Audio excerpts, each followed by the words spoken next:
예, 루틴에 강해야 이벤트에도 강하다라는 제목으로 하나님 말씀 증거하도록 하겠습니다. 우리가 살면서 만나는 것이 두 가지입니다. 오늘 13절의 핵심인데 굽게 하신 것 그리고 곧게 하신 것, 이 두 가지를 접하게 됩니다.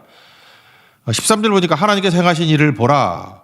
하나님께서 굽게 하신 것을 누가 능히 곧게 하겠느냐. 그러니까 하나님께서는 두 가지를 한다는 것입니다. 뭐 엄청난 일, 뭐 대단한 일이 아니라 우리 인생 가운데는 굽게 하시는 일이 있고 곧게 하시는 일, 두 가지를 하신다라는 것입니다. 근데 우리 인생은 이 둘 중에 한 가지만 일어나는 게 아니고 교차적으로 옵니다. 그래서 100% 구분 인생도 없고 100% 고든 인생도 없다라는 것입니다. 이 구분 인생과 고든 인생이 교차가 된다. 그래서 인생은 투 트랙이라 그러죠. 고든 길과 구분 길이 다 있다라는 것입니다. 그러므로 인생 가운데 구분 길이 올 때나 고든 길이 올 때 이상하게 여기면 안 되고 이게 정상이다. 그리고 받아들여야 된다라는 것입니다. 인생은 이렇게 교차가 되는 거다. 제가 몇 차례 소개했던 것 같은데 배우 박시인 양이 러시아에서 유학을 했는데 자기 멘토 교수 이야기를 하시죠. 유리 미하일로비치라는 교수님 되게 존경하는 것 같아요. 제가 얼마 전에 방송 보니까 이분이 돌아가셨는데 장례식도 가고 그러더라고요. 되게 존경했는가 봐요. 유리 미하일로비치 교수님. 항상 떨어진 바지 또 이렇게 낡은 구두 그렇게 신고 다니신 좋은 교수님이었대요. 자기가 처음 유학을 했을 때 27살의 무명의 배우였는데 러시아 유학하니까 너무너무 힘들잖아요. 힘들고 뭐 잘 안 가는 곳이니까. 그래서 교수님이 너무 따뜻하시니까 선생님 나는 왜 이렇게 힘들죠? 자기도 모르게 입버릇같이 얘기했는가 봐요. 교수님 왜 난 이렇게 힘들죠? 근데 교수님이 어떤 철학자 시를 하나 주면서 러시아 시지만 한번 공부해 보라고. 그래서 외국어니까 한 7일 정도 공부를 했답니다. 내용이 뭐냐? 이런 거래요. 당신 인생이 왜 힘들지 않아야 된다고 생각하십니까? 그게 시 내용이래요. 왜 내 인생이 힘들면 안 돼? 이런 게 내용이라는 거예요. 깜짝 놀랐다는 것입니다. 자기 평생, 27년 평생 그런 말을 해준 사람이 아무도 없었다라는 거예요. 우리는 항상 우리 인생은 행복해야 되고 우리 인생은 힘들지 않아야 되고 우리 인생은 형통해야 되고 그런 것만 배웠죠. 그래서 고난이 오거나 뭐 힘든 일이 오면 그걸 이상하게 여긴다는 거예요. 근데 곰곰이 생각해 보니까 그 시를 보니까 왜 우리 인생에는 고난이 오면 안 된다고 생각을 하고 힘들면 안 된다고 생각하냐고. 교차적으로 오는 거라고. 인생은 투트랙이다. 뭐 그런 내용이었다는 것입니다. 그래서 고정관념에 빠져 있으면 안 된다. 실제로 우리 인생을 돌이켜 보면은 힘든 때와 힘들지 않은 때가 섞여 있습니다. 반반 안 되는 것 같은데 즐거울 때보다 힘든 때가 더 많지 않습니까? 예, 그런 게 인생이라는 거예요. 그거 받아들이고 하나님께서 그런 식으로 우리 인생을 이끌어 간다는 것입니다. 이렇게 얘기 들어보니까 당연한 얘기인데 우리는 머릿속에 고난이 오면 되게 이상하게 여겨요. 왜 내 인생은 이러지? 하다못해 니체도 그런 얘기를 했잖아요. 죽이지 못하는 고통은 나를 강하게 만든다고. 고통이 오는데 뭐 죽든지 우린 이기잖아요. 믿음으로 버티고 견디고. 그럼 나를 강하게 만드는 거가 되겠죠. 하다못해 뭐 반기독교적인 철학자도 이런 소리 했는데 우리 크리스찬이야 말할 것도 없겠죠. 그래서 하나님께서 우리를 다루시는 방법이 뭐냐? 고든 길과 구분 길 두 가지가 있다. 뭐 뒤에 나오는 뭐 맨날 쓰는 용어 형통한 길과 공고한 일 두 가지가 있다. 그러면 우리는 중요한 게 믿음이라는 건 대응이잖아요. 어떻게 리스판스 할 것인가 대응할 것인가 세 가지로 말씀드리고 싶은데 첫 번째는 잠깐만 예측하려고 그러지 말고 하나님께 맡기라. 그리고 두 번째는 끝이 좋다는 것을 믿으라. 그리고 세 번째는 오늘 제목 같습니다. 루틴이 중요하다는 거예요. 루틴을 잘해야 이벤트도 가능해진다. 이게 우리의 적용 1, 2, 3이 될 수 있다고 생각합니다. 그래서 하나님께서 구분길과 고든 길로 우리를 이끌어 가시는데 이게 막 섞여 있어요. 교차적으로. 그럴 때 우리가 좋은 반응을 갖는 것. 그래서 열매 거두고 승리하는 참된 크리스찬 되는 믿음의 종 되기를 축원합니다. 첫 번째 반응은 뭐냐? 인생이라는 것이 아까 얘기했잖아요. 이게 구분과 고든 것이 교차된다고. 그러므로 패턴이 없습니다. 인생에 공식 없습니다. 수학이라는 공식이 있지 인생에는 공식도 없어요. 규칙도 없습니다. 그러니까 뭐예요? 예측하려고 하지 말고 맡겨야 된다는 것입니다. 잠깐만 우리가 시한부 종말론자들이 맨날 문제였잖아요. 맨날 뭐 언제 오시나 맞추려고 그러고. 공부 못하는 애들이 맨날 뭐 선생님 뭐 예상 문제가 뭐예요? 족보 쳐다보고 그러지. 공부 잘하는 애들은 그냥 다 공부해요. 뭐가 나와도 맞추면 되는 거지. 그죠? 잠깐 예측하려고 그러는 게 인생이 아니고, 여러분 뭐 점쟁이도 아니고 잠깐 맞춰도 뭐 하려고 그래요? 맞지도 않아요, 하나도. 내가 보니까 그 방송 같은 데 보면 뭐 주가도 뭐 금값, 뭐 이렇게 코인값 예측하는 사람은 다 돈 다 날렸더라고. 중요한 게 뭡니까? 그 자기 성실하게 자기가 하는 패턴대로 나가면은, 그죠? 자기 자세대로 나가면은 이기는 거죠. 패턴이 있어요. 공식이 있어요, 거기에. 인생이 딱 그렇다라는 것입니다. 지금 당장 해야 될 일만 하면 돼요. 성실하게. 시편 119편 105절 주의 말씀은 내 발의 등이요 내 길의 빛입니다. 무슨 얘기예요? 등불같이 1, 2m만 보이지 100m 앞에 안 보인다는 거죠. 그러니까 지금 순종해야 될 거에 순종하고 나중에는 멀리 있는 것은 믿고 맡기고 가야 된다는 것입니다. 하나님께 모든 거 다 보여주면 가겠습니다. 그게 아니거든요. 지금 할 일. 그래서 아브라함이 그러잖아요. 창세기 12장 1절에 떠나라. 지금 할 일 그거잖아요. 그럼 그냥 믿고 떠나는 거죠. 뭐 끝까지 뭐 끝에 승리는 있죠. 마지막에 승리를 믿고 그냥 떠나고 맡기게 된다라는 것입니다.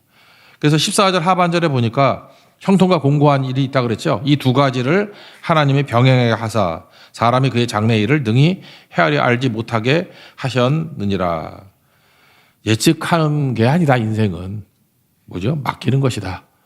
인생은 예측하는 게 아닙니다. 맡기는 거라고요. 주님께 잘 맡겨서 승리하는 종 되기를 바랍니다. 시편 37편 5절을 보면은 내 길을 여호와께 맡기라. 그를 의지하면 그가 이루시고, 그 다음 절 잘 안 읽는데 6절 내 의를 빛같이 나타내시며 내 공의를 정오의 빛같이 하시리로다. 우리 인생이 빛이 비추고 정오의 빛같이 환하게 되는 길이 뭐냐? 맡길 때 그런 일이 벌어진다는 거예요. 맡길 때. 될까 안 될까 하는 염려 있죠. 그 성경 재밌어요. 그 염려조차도 맡겨버리래요. 두려움도 맡기고 염려도 맡기고. 베드로전서 5장 7절 염려를 다 주께 맡기라. 너희를 돌보심이라. 그러니까 모조리 다 맡기십시오. 주님께 맡기면 다 됩니다. 맡기는 걸 뭐라 그래? 그걸 예배라 그런다고. 오늘 새벽 예배 왜 나오셨어요? 맡기려고. 안식일이 뭐라 그랬어요? 맡기는 거. 맡길 때 완성이 된다고. 자꾸만 그 조바심 가지고 놓지 못하고 내가 뭐 하려고 그런다고 되는 게 아니고, 맡길 때, 맡기는 게 예배 거잖아요. 예배. 주님께 다 맡겨드립니다 라고 하는 게 예배인데, 예배 드릴 때 완성이 된다라는 것입니다. 이 비슷한 말씀이 우리 인생 가운데 잠언 16장에 나오잖아요. 9절 사람이 자기의 길을 계획한다. 그래도 걸음을 인도하시는 분은 하나님이시다. 이런 말씀 나오죠. 그 다음에 예측할 필요성이 없다는 것이 25절에 나오거든요. 어떤 길은 사람의 보기에 바르나, 우리 눈은 개눈이라는 거죠. 필경은 사망의 길이니라. 또 반대로 어떤 길은 사람의 보기에 힘들같이 보이나 필경은 생명의 길이니라. 반대도 되는 거죠. 그러니까 우리 눈 믿지 말고 맡겨야 된다는 것입니다. 맡기면 주님이 일하셔요. 기도가 맡기는 거 아니에요. When you pray, God works. 우리가 기도하면 하나님이 일하신다면서요. 그 맡기면은 주님이 일하시니까 완성이 되겠죠. 그런 삶을 뭐라 그럽니까? 믿음의 삶이다. 그러므로 우리 인생이 굽은 것과 곧은 것이 교차로 일어납니다. 우리가 할 일은 뭐예요? 잠깐 때려 맞추려고 그러지 말고 맡기는 거. 맡기고 또 맡기고 또 맡기십시오. 늘 승리하는 종이 될 것입니다. 두 번째 적용은 뭐냐? 끝이 좋다. 이걸 선이라고 그러죠. 선. 끝이 좋은 것을 믿으라는 거예요. 믿으라. 그러니까 지금 볼 때 잘 안 믿어지잖아요. 현상이. 근데 마지막에는 끝이 좋다라는 거예요. 여기 형통이라는 말이 나오죠. 14절에. 형통한 날에는 기뻐하고. 이 형통이라는 단어가 히브리 단어로 토부. 선하다에 선하다. 주님의 선하심 할 때 선하다. 그러니까 형통이 뭐예요? 선한 날에는 그런 뜻이에요. 그러니까 선한 날이라고 번역이 돼요. 그러니까 좋은 날이죠. 좋은 날. 아이유 노래 아닌가? 좋은 날. 네, 좋은 날. 그거 똑같은 말이에요. 형통한 날이 좋은 날이에요. 아이유 노래 같이. 좋은 날이에요. 좋다는 게 뭐야, 성경에서는. 끝이 좋다는 거야, 끝이. 그죠? 끝이 좋다는 것입니다. 토부. 그러니까 주님의 선하심. 끝이 좋다라는 거죠. 근데 성경에서 끝이 좋다 그럴 때 특징이 뭐냐 하면은 동행을 얘기한다고. 하나님과 지금 동행하면 끝이 좋다라는 거죠. 대표적인 창세기 39장에 보면 요셉 아닙니까? 여호와께서 요셉과 함께 하심으로 2절 3절 함께 하심으로 함께 동행이죠. 형통한 자가 되어 그러잖아요. 또 보디발도 봤대요. 여호와께서 그와 함께 하심을 보고 동행하는 것을 보고 그다음에 또 뭘 봤어요? 범사에 형통하게 하심을 보았더라. 2절 3절 그 얘기 아니에요. 또 감옥에 갔을 때 간수도 똑같은 얘기하고. 그러니까 우리 인생의 형통이 끝이 좋다잖아요. 선하다. 우리 인생이 선하다. 그러니까 주님의 선하심을 찬양하려고 그러면 우리 뭘 해야 돼요? 동행해야 되니까 동행. 그러니까 하나님과 나의 거리, 예수님과 나의 거리가 얼마나 가까운가. 뭐 가까울 정도가 아니라 그냥 등에 업혀 가는 거죠. 손잡고 가는 거죠. 그때 최고로 강한 것이 될 수 있다는 것입니다. 근데 우리가 맨날 헷갈리잖아요. 헷갈리는 게 뭐냐면 우리는 내가 주인이기 때문에 자꾸 내가 판단을 해야 돼. 내 마음에 확신이 와야 된다고. 이해, 납득, 공감이 내가 돼야 되는 거예요. 성경에 제일 많이 나오는 비유 중에 뭐 예레미야서에도 나오고 로마서에도 나오고 뭐 로마서가 예레미야를 인용했나? 하여튼간에 여기 여러 군데 나오잖아요. 토기장이와 진흙. 한번 생각해 보세요. 토기장이가 이제 하나님이 아닙니까? 하나님이 우리가 이제 흙이라고 합시다. 뭘 퍼내고 난 다음에 이게 덩어리가 있을 때 뭐에 망치를 막 뽀갤 거 아니에요. 가루가 되도록. 그러죠. 그래서 이게 부드러운 진흙이 되게 만드는 물 부어가지고 진흙이 되게 만드는 거 아니에요? 그럴 때 왜 하나님이 나를 사랑한다고 하더니 왜 나는 망치질이야? 이러죠. 부드러워져야 될 거 아니에요. 가루가 돼야지. 가루가. 그래서 좀 낙심하고 있었더니 역시 하나님은 다르죠. 따뜻한 손길로 나를 어루만져 주시죠. 그게 빚는 거 아니에요. 그죠? 빚는 거. 그래서 역시 하나님은 날 때리시는 분이 아니라 나를 빚으시는 분이야. 행복도 잠깐 나를 불가마에 집어 던지시네. 속았다죠. 그렇게 안 느껴요? 불가마에 들어가서 아 뜨거 그랬더니 또 꺼내주시니 그럼 그렇지. 찬물에 목욕시켜 주셔요. 그 다음에 뭐 유약이라 유약 기름 발라주시고 그러더니만 또 불가마에 집어넣네. 속았다죠. 그러면서 토기장이가 뭐라 그래요? 아까는 초벌이었고 이건 재벌이야. 여러분 고급이 되려고 그러면 한 5-6번 할 걸 그거? 나중에는 뭐 이렇게 물감으로 그림도 그리고 나중에 그 여러 번 반복하면은 맑은 소리가 나는 고려청작 그런 거 나오는 거 아니에요? 그럼 우리 인생이 세상에 어떤 바보가 나를 망치로 친다고 왜 내 인생이 이렇습니까? 과정이잖아요. 과정. 참으로도 나 좋아하고 뭐 빚어준다고 좋아하고 또 뭐 불가마에 들어간다고 싫어하고 잠깐만 일희일비하는 사람들 보면은 더 말도 하기 싫어요. 한심하죠. 왜 한심해? 과정이라니까. 나를 빚어가는 과정. 그러니까 이 과정에서 일희일비 안 하려고 그러면 뭘 해야 돼요? 주님의 선하심을 믿어야죠. 끝이 좋다고.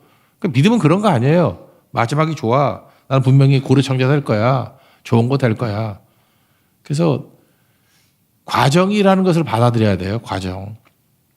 과정이 얼마나 중요한 겁니까? 아예 뭐 공부하는 것도 과정 아니에요? 광야도 과정 아니에요? 과정 없이 어떻게 최고의 것이 될 수 있겠습니까? 하나님께서 우리 과정으로 구원하시고 난 다음에 과정이라는 축복을 주시죠. 그래서 하나님 수준으로 높여주신다고. 과정이라고. 여자 중에서도 지혜로운 여자는 과정을 볼 줄 아는 여자예요. 어떤 분이 방송에 나와서 그런 얘기를 하대. 여자가 꽃을 받을 때 좋아한대. 이유가 뭐냐? 그랬더니 설명이 너무 좋아요. 남자가 꽃집에 가서 남자가 꽃집 잘 안 가잖아요. 누가 갑니까? 그래서 목사들은 가요. 뭐 장례식 많아가지고 가는데 일반인들이 꽃집에 갈 일이 뭐가 있어? 꽃집에 가서 어색한 분위기를 감수하는 거래. 여자한테 꽃 주려고 그러면 꽃집 가야 되잖아요. 어색하지 않습니까? 어색하고 말해야 되고 그 다음에 어떤 꽃이 좋습니까? 물어보고 그러니까 그 과정 속에서 그 여자 생각을 계속 하는 거 아니에요. 그래서 그 마음이 담긴 거. 그래서 그 여자분이 그러더라고.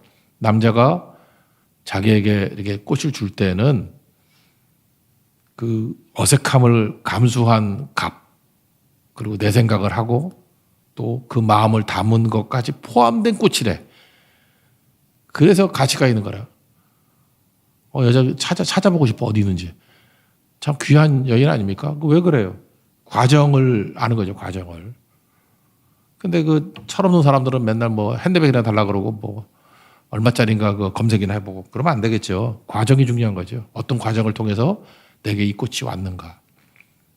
이렇게 이 정도 철이 있다 그러면 하나님이 우리를 다루시는 방법도 좀 이렇게 음미를 해보라고요. 하나님께서 왜 이렇게 하시나. 그러면 그 모든 그 고난도 나를 갖다가 이렇게 불감에 집어넣는 것도 이게 감사가 된다고요. 야, 나를 이게 최고로 만드시려고 하나님께 이렇게 다루시는구나. 그게 바로 뭐예요? 믿음이잖아요, 믿음. 하나님이 내게 좋은 거 주셔, 믿음. 이런 과정을 통해서 나를 담금질 하시는구나. 그러니까 버틸 수 있죠. 견딜 수 있죠. 그걸 에모나라 그러잖아요, 믿음이라고. 그래서 우리 인생 굳게 하는 것과 곧게 하는 것, 오락가락 교차하는데 믿음이 있어야 돌파합니다. 믿음이 있어야 과정을 감사로 받아들일 수 있다는 거예요. 여러분 과정 가운데 지금 걸작을 만드시는 과정 중입니다. 잊지 말고 원망불평해서 이스라엘같이 망하지 말고 항상 걸작의 인생으로 완성되는 믿음이 좀 되길 바랍니다. 맡기십시오. 두 번째 믿으십시오. 끝이 좋다는 것을 믿는 인생 되길 바랍니다. 세 번째는 이게 실제적인 건데 루틴 지키라는 거예요. 인생은 루틴과 이벤트로 이루어져 있습니다. 그러니까 루틴에 강한 사람이 이벤트에도 강하게 된다는 것입니다. 그래서 14절 앞에 보니까 형통한 날에는 기뻐하고 공고한 날에는 되돌아보아라. 이 일종의 루틴 아니에요. 이런 식으로 살라는 거예요. 형통함 있으면 즐기라. 그래서 누림의 축복도 있다 그러잖아요. 잘 누려라. 그리고 공고할 땐 돌아보라가 뭐예요? 나의 등 뒤에서 찬양했죠. 우리가 어떤 자기 욕심을 가지고 있을 때는 달려가죠. 앞을 향해서 뭐 잡으려고. 근데 다 놓치고 나면은 좌절할 때 한번 돌아보라는 거예요. 나의 등 뒤에서 나를 도우시는 주님이 계신다고. 그러니까 되돌아보아라. 이거 뭐 예수님 만나라 그런 뜻이죠. 이런 것들이 루틴의 힘이라고요. 그죠? 주신 거 누릴 줄 알고 공고할 때는 돌아보니까 예수님 만나는 계기로 삼고 이게 사도행전 16장에 나오는 바울의 일생 아니었어요. 길 열어주실 때 기뻐하면서 가다가 막히면은 돌아보니까 주님의 인도하심이 보이죠. 빌립보로 가라. 유럽으로 가라. 마게도냐로 가라. 또 막히니까 감옥에서 또 돌아본 게 뭐예요? 찬송하고 기도했더니 옥문이 열리고 간수를 만나고 온 집안이 예수 믿고 빌립보 교회가 세워지고 그런 거죠. 그러니까 사도 바울이 뭐 기적을 행하려고 그랬어요. 루틴에 강했던 거지. 루틴을 하다 보니까 중요한 이벤트 같이 보이는 것들이 막 벌어지게 되는 거 아닙니까? 우리 인생도 이래야 된다는 것입니다. 어제 베트남 기도성 선교사님을 만났습니다. 만났더니 한국에 왜 오셨나 하여튼 요즘에 선교사들이 건강이 안 좋은 것 같아. 심장에 부정맥 체크하러 왔답니다. 그래서 뭐 한 주 더 있다 가는 것 같아요. 그러다가 이제 식사하면서 얘기를 나누다가 이번에 그 우리 도왔던 베트남 학생들이 놀랐다라고 얘기하더라고요. 그래서 뭐가 놀랐어요? 그랬더니 이렇게 훈련된 팀을 처음 만났다고. 그런데 우리 두부 집사님 같이 있었는데 셋이 다 웃었어. 훈련된 팀? 우리 급조된 팀인데. 그랬더니 한 집사님이 그러더라고요. 오리엔테이션도 안 나온 사람이 반인데요. 근데 훈련된 팀 같이 보인대. 그래서 뭐가 훈련된 팀이냐 그랬더니 그 베트남에도 많은 팀들을 봤던가 봐요. 걔네들이. 한국에서 왔던 사람들. 근데 아침마다 이렇게 예배 드리는 거 처음 봤대. 새벽기도 안 드린가 봐요. 보통 10시에 깨가지고 그때 기어 나온대. 근데 아침마다 예배 드리고 여기 예배에 감명을 받았다는 거예요. 예배에 감명을 받고 또 하나 현지 교회나 이런 팀의 사역지에 가면은 쭈삣쭈삣하면서 특송 할 때 있고 안 할 때 있고 그렇대요. 특송 하나 해놓고 헌금 전달하고 오는 거래요. 그러니까 땅 밟기죠. 방문이에요, 방문. 선교지 방문. 근데 사역하는 걸 보고 충격받았다는 거예요. 거기 선교사님 처음 만났던 두 분 돕던 선교사님이 그러더라고요. 이거 사역하는 팀은 처음 봤다고. 그런 거죠. 그리고 아마 그 학생들이 요청하는 것 같아요. 그래서 우리 교회에서 하는 뭐 설교나 책 이런 것들 베트남어로 번역한다 그래서 내가 저작권 신경 쓰지 말고 하라고 그랬어요. 나 죽은 사람을 생각하라고. C.S. 루이스 같이 생각하라고. 죽은 사람을 생각하고 붙지도 말고 하라고. 그래서 아마 그런 것들로 신학생들 또 공부도 하고 그럴 것 같아요. 지금 번역팀이 또 생기게 되는 것 같은데 책으로 나올 것 같고. 그러니까 그런 사역들을 하는 거죠. 제가 보니까 그래요. 명단을 다시 한번 봤습니다. 그때 3분의 1이 초신자들이었고 그 다음에 이번 뭐 46명인가 갔는데 베트남에 갔던 경험이 있는 사람이 5명밖에 없어요. 나머지 다 처음 가는 사람들인데 이게 왜 훈련된 팀으로 보일까? 물어봤더니 다 예배에 있었어요. 우리가 밥 먹고 맨날 하는 게 뭡니까? 예배기도 선교송 아니에요. 예배기도 선교. 예배 매일 드리고 기도하고 선교하고. 그러니까 선교 뭐 베트남 선교 준비할 게 뭐 있어요? 내가 보니까 지난번 말레이시아 했던 거 반은 똑같이 하대. 그죠? 뭐 대만 선교에서 했던 거, 뭐 그거 했던 거 또 하는 거고, 또 하는 거고. 조금씩 바뀌어요. 자기들 민망한지 조금씩 바뀌어요. 그러니까 뭘 해도 언제든지 할 수 있는 거죠. 그러니까 훈련된 것 같이 보인다고요. 루틴이죠, 루틴. 루틴에 강하니까 이벤트 어떤 것이 온다 할지라도 다 되더라는 것입니다. 그리고 또 하나 중요한 게 되게 조용한데 약속 시간을 엄청 잘 지킨다는 거예요. 베트남 사람이 한국 사람 약속 잘 지킨다고 믿지 않는 것 같아요. 베트남 사람들은 1시간 약속 늦게 오는 거가 하나도 늦은 게 아니거든요. 그냥 2시간까지도 참아주는 게 베트남 시간인데 우리는 정확히 지키는 걸 보고 걔네들이 하여튼 우리 팀 보고 놀랐다는 게 더 많대. 신학생들이. 그것들하고 다 전도였던 것 같아. 성교였던 것 같아. 그런 거죠. 다 뭐예요? 루틴이라 루틴. 성실성보다 더 강한 건 없다라는 것입니다. 그래서 뭘 몰아서 한꺼번에 나는 이벤트에 잘할 거예요. 루틴은 약해도 난 이벤트에 강해요. 그런 거 없습니다. 어떤 그 할머니가 얘기했대잖아요. 그 인생 살아보니까 깨우침이 뭡니까? 나는 마지막에 웃는 사람이 승리자인 줄 알았는데 80년 살다 보니까 자주 웃는 사람이 승리하는 사람이야. 그러더래요. 여러분 지금 찡그리고 있다가 죽을 때 웃으려고 그러지 마세요. 놀래요. 웃으면서 죽으면. 그냥 매일 웃으세요. 매일. 마지막에 웃는 자 그거 아니고요. 매일 웃는 자. 자주 웃는 사람이 최고입니다. 그냥 오늘 웃고 가세요. 그리고 마지막에 충성한다 그러지 말고 그냥 오늘 작은 충성하세요.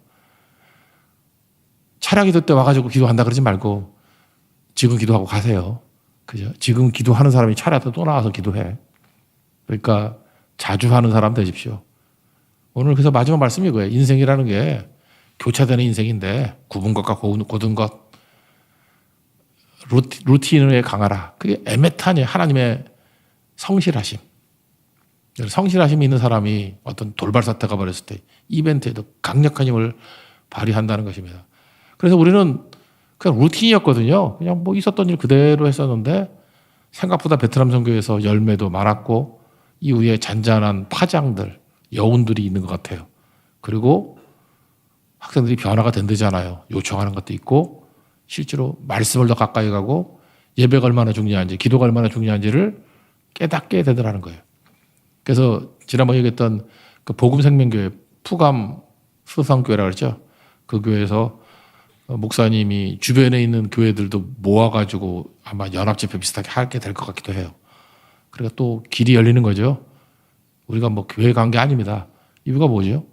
예배의 영광을 보니까 1시간 반 동안의 예배와 기도, 그게 그들에게도 뜨거움이 있었는가 봐요. 성령의 임재가 있었는가 봐요. 부르잖아요, 자기들이.